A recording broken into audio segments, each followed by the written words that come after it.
guys are welcome on the show today. Oh God, good to see you guys. And on today's show, we have a prime guest, a regular face you've seen on the show so many times. And I'm happy to have on the show today a wonderful podcaster, entrepreneur, and education consultant, Mr. Ruben Ojo Igbabolere.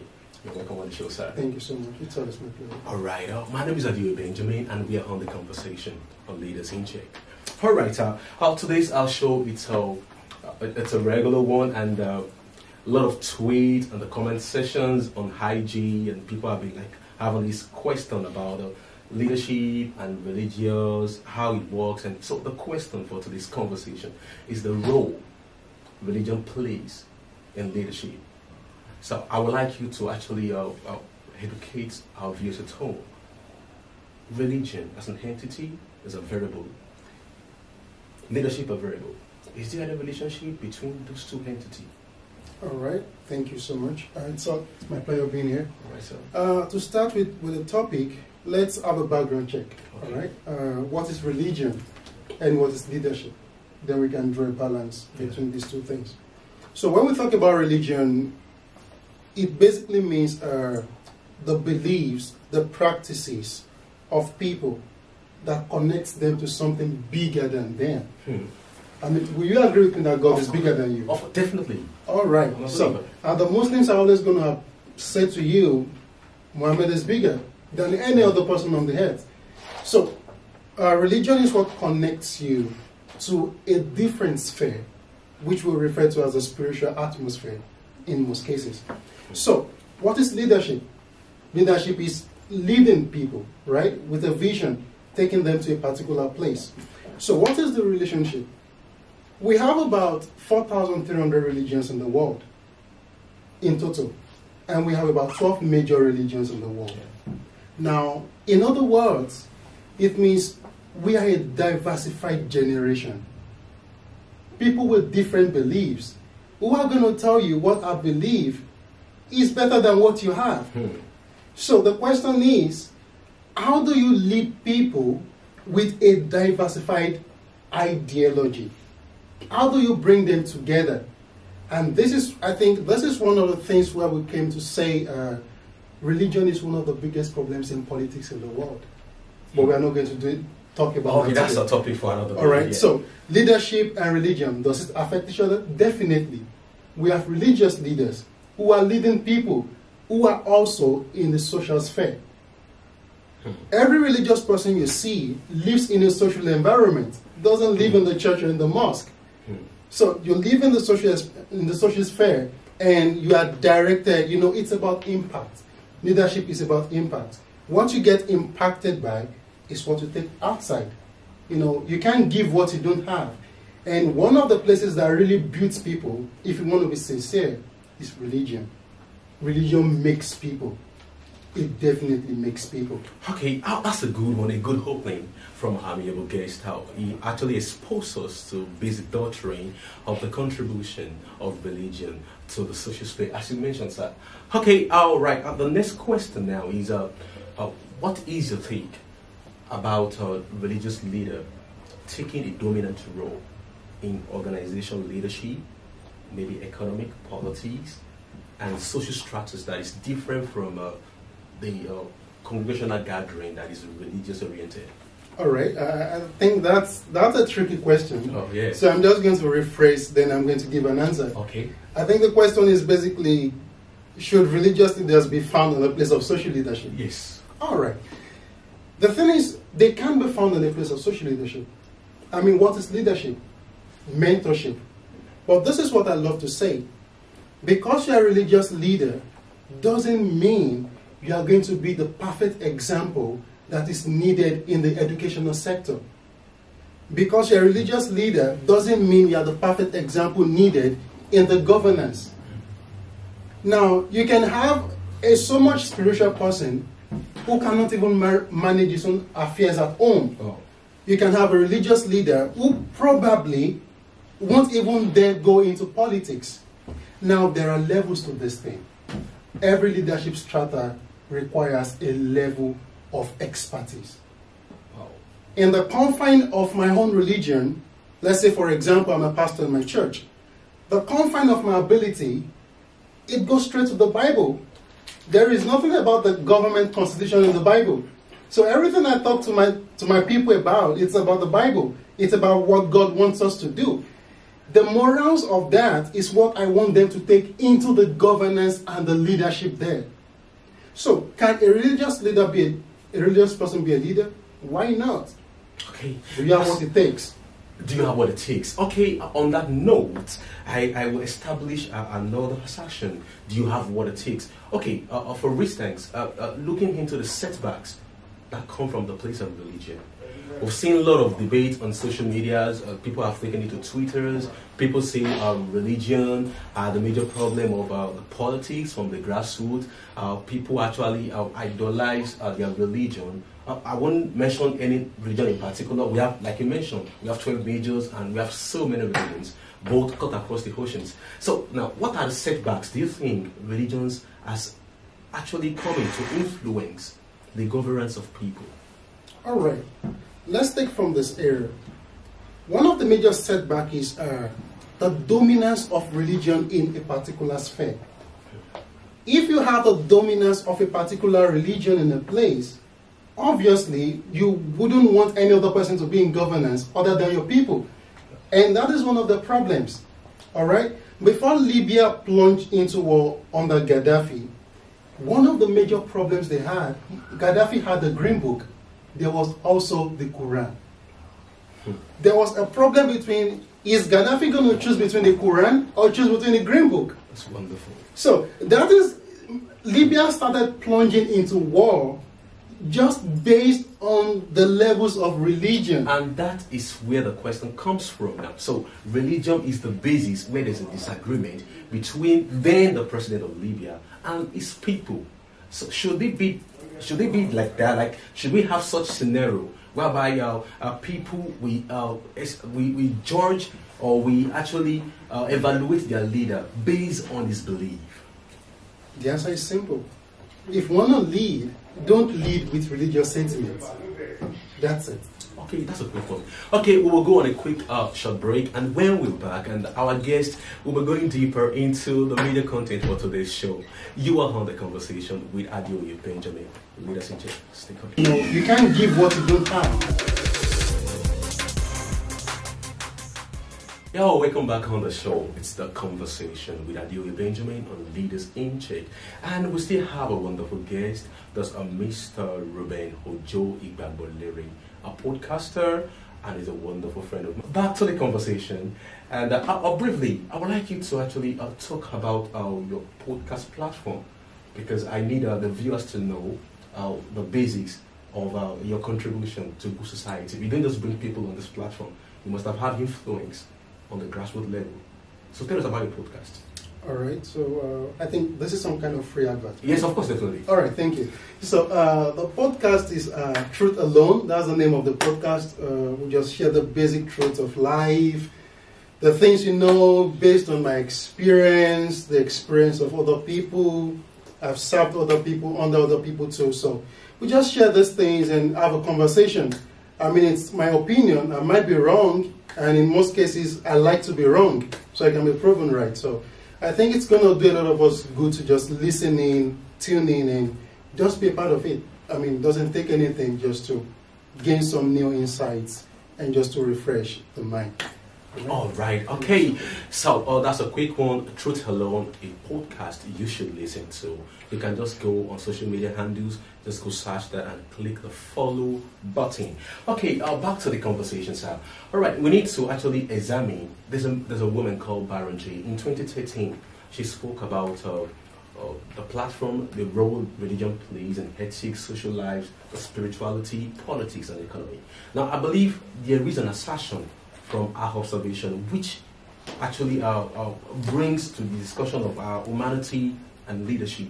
Now, how do you say that? Humanity and leadership. What comes first? People actually think, okay, I'm a religious person. This is what I want to do.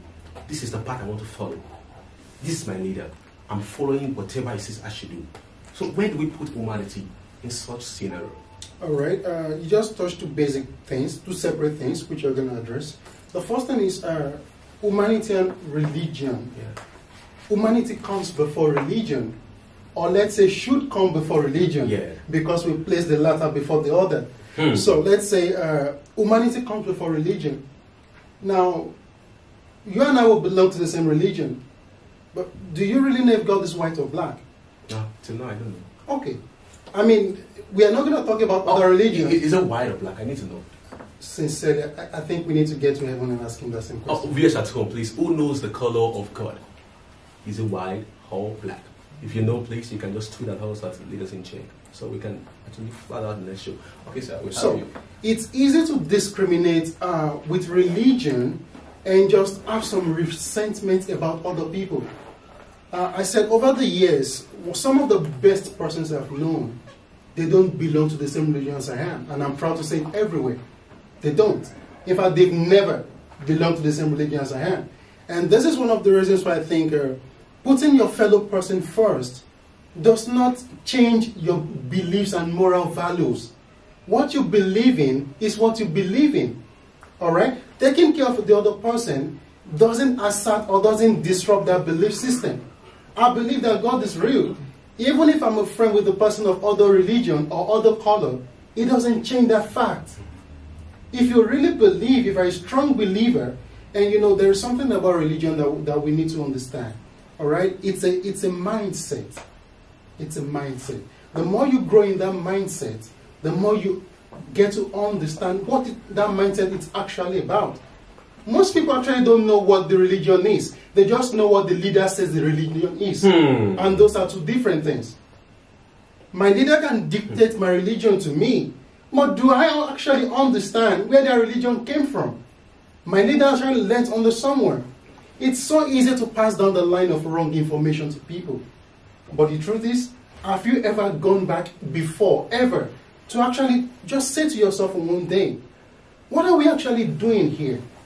It's supposed to be we before this whole thing that we've made up in our hearts. And those things might be right. And you know, I love to say this to people, two things can be true. Religion is good. Humanity is good. But sometimes you have to consider one before the other. And that is my belief. Two things can always be true. Okay, so in a common language now, which one do you consider first, humanity or religion? I'm always going to pick humanity before religion. Okay, all right. That is all from a founder, a podcaster that you all know, Mr. Ruben Igbagbole-Ojo. He has said like he will go first with humanity before religion. Okay, the next question. This is a very, very simple question that I would like you to actually educate the viewers at home and myself.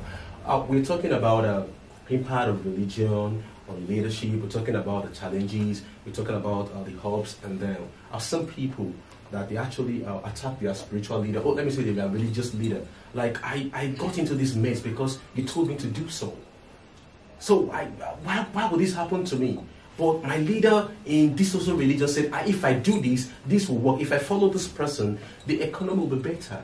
This will go right. So in other words, so when things turn the other way around, should we say they are leaders, the religious leaders, really led wrong, or people don't make their own decision independently?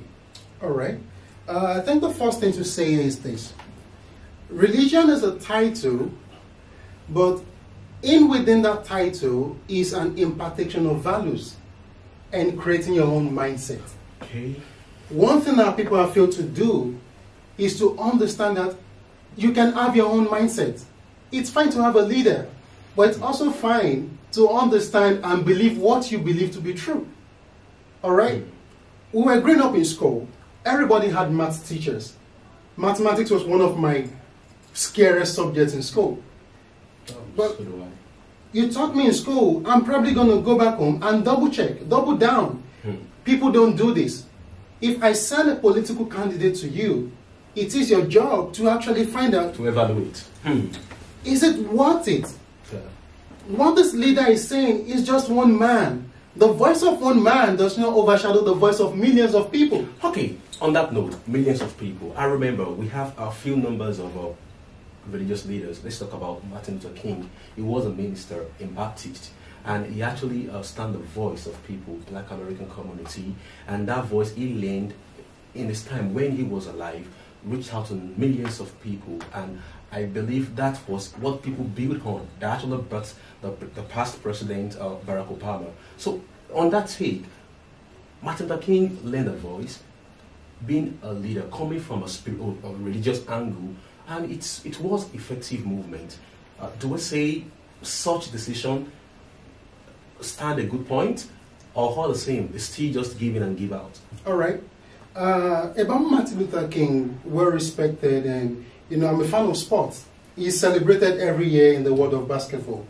And one thing is true about him, he was a religious person. Yeah. He learned his voice.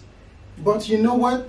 Black people are some of the most educated persons in the world. Of course I have. They went back, doubled down on that information, and found it to be true. Even till tomorrow, everything is said concerning the black race is still going to be true. And this is what we are asking people to do. We are not saying don't follow religious leaders, don't listen to them. Please listen to them. They are a mighty voice, roaring like that of a thunder, right? You gotta listen to them. Oh, that sounds like you are actually ministering now. Like sounds like okay. I'm in a conference, a spiritual conference. Okay, yeah. To buttress that too, Malcolm X, like from the Islam angle too, he actually lent his voice too, and he is an anti-colonial person, and he lent his voice, and there was an positive effectiveness from his own side too. I mean Malcolm X now. So these two personalities, they actually lend their voices, and their voices reached out to people, and it's but the newness people are actually longing for. And it is well, I don't want to use the word idolize, it is well accepted because it is coming from the place of religious. Islam leader Malcolm X, Christian leader Martin Luther King.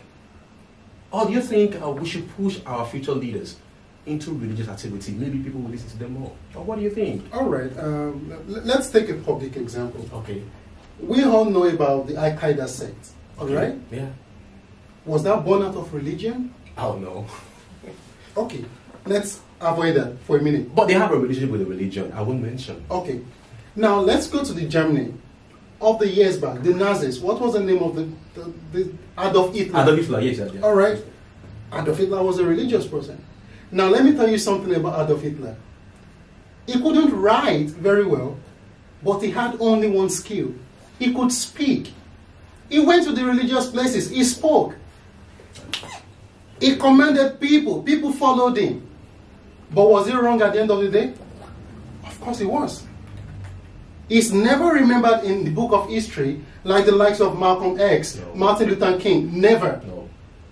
These are people that were raised on the altars of religion. And this is what we are saying. Every religious leader is never going to be right. Every religious leader is never going to be right. Okay, going back to the basic topic for today's conversation, religious leader, the roles they plays in leadership now. So I would like us to actually open these. Now, I've seen people criticize, they complain, and they condemn. Like, okay, I want to go for this political office, or I want to represent these particular economic beliefs, and I need substantial numbers of people. We all know politics is a game of numbers. How do you get numbers? We have numbers in religious places, the mosque, the church, the temples, and this has been a landing page people goes to go and source traffic into their own personal ambition.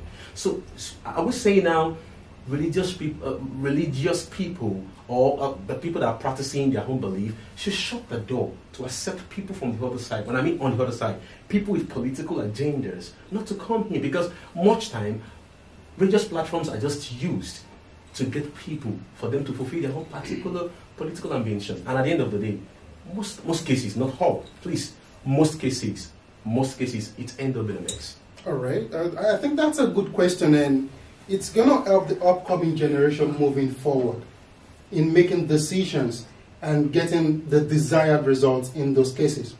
Now, what I'm going to say is this, all right? It's important to understand that you are not voting for the religion. You are voting for the person. I started some weeks ago somewhere. I said a man can be an imam or a pastor but might be a terrible husband at home. Wow. So everybody who looks at you with the face of, yeah, he's a religious person, probably going to accept you into your own world. If I'm going to vote for you today and you're a pastor, I'm going to remove the pastor from your name and actually consider your name, not the pastor in front of you. The title will make any meaning. Titles don't matter. It's all about the value that title is ready to impact into people. And that is what our generation needs to understand. Extract the title of the religion and consider the person as an individual, not taken into aspect. Because at the end of the day, if it doesn't work out, you are probably going to blame God and be like, how? God, you know what? You asked us to vote for this person. And God is like, oh boy, I never asked you to do anything. No, I didn't give that order.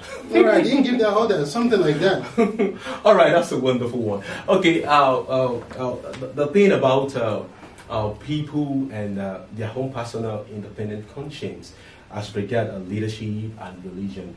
In most cases now, I've seen people from grassroots level, they'll be like, okay, this is what I would do in my own capacity to support this person regardless of your belief, yes or no. I remember some times ago, I voted for someone in another religion. I'm a Christian and I voted for somebody in another religion, not because of my religion. I'm voting for this person because of what she can do. That's a notable one I pinpoint from your observation. Okay, before we go to the close of today's show on the discussion religious matters with leadership, now I want to chip on this. Now there are two variables that people have a lot of arguments on, and that variable is, now, who should we follow? Now, leaders are taking, okay, I've seen a lot of pastors that own private jets and even roads to their churches. Well, that's terrible. Now, the religious leader have to play a part in nation building. Being seen as a leader, do they have a role to play in nation building? Do they have any community social responsibility they should fulfill as a leader in their own religious places, cut across all religion? All right, I think that's a good one, and that's probably a better way to end the conversation. One of the things I want to say is leadership in our generation has become a test of popularity. Wow. That is what leadership now is in our generation, a test of popularity. All right? Now, everybody wants to become a leader based on the number of followers they're probably going to have on Instagram. Oh. But this is the truth.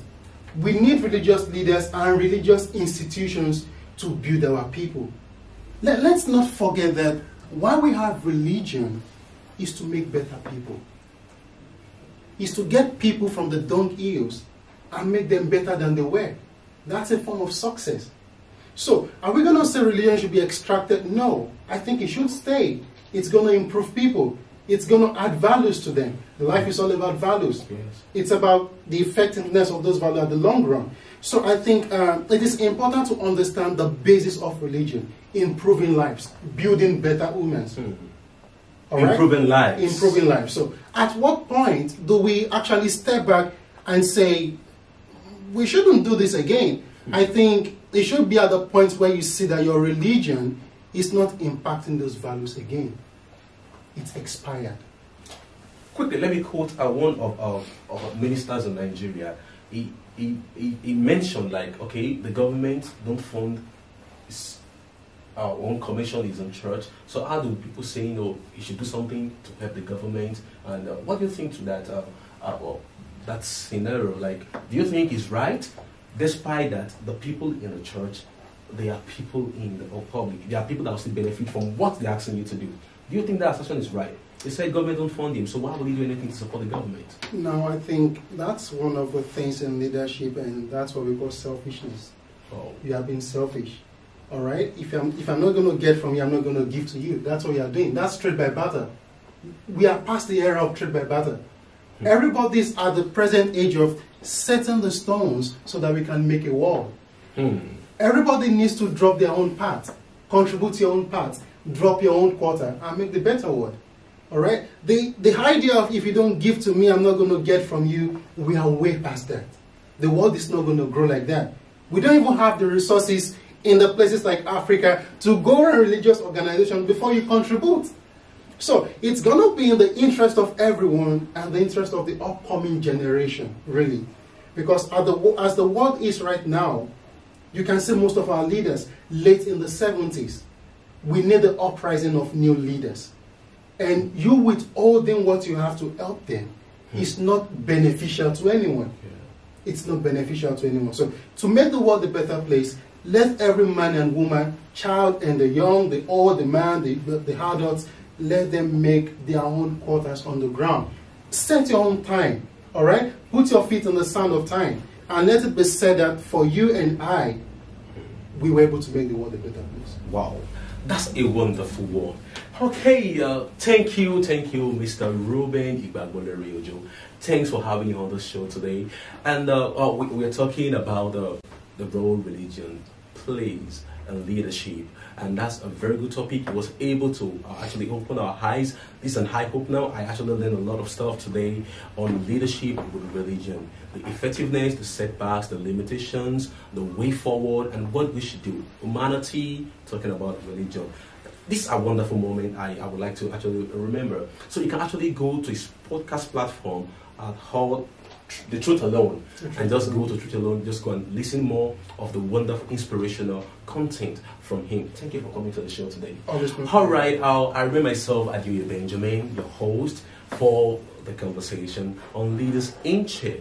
You can follow Leaders in Check on all social media platforms, Instagram, YouTube, Twitter, and Facebook.